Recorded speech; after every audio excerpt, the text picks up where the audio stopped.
Hi, welcome 2 to the power x plus 2 into 3 to the power x minus y equal to 288 समाधान करो। तो तेरे प्रश्न थिला कौन ना 2 to the power x plus 2 तो 2 to the power x plus 2 अर्थात घात गुड़िक अच्छी प्लस फॉर्म रे अर्थात इंटू फॉर्म रे थिला तेबे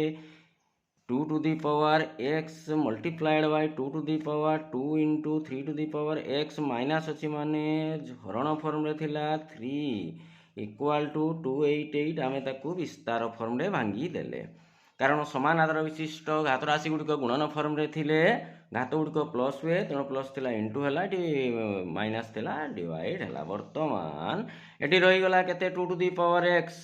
गुणन 3 टू दी पावर x गुणन 2 टू दी पावर 2 माने रहउची 2 दुणे 4 तळे रहिला 3 equal to 288 is implied that 2 into 3 whole to the power x is equal to 288 into 4 by 3 एपटे गले बदली गला 3 by 4 ही गला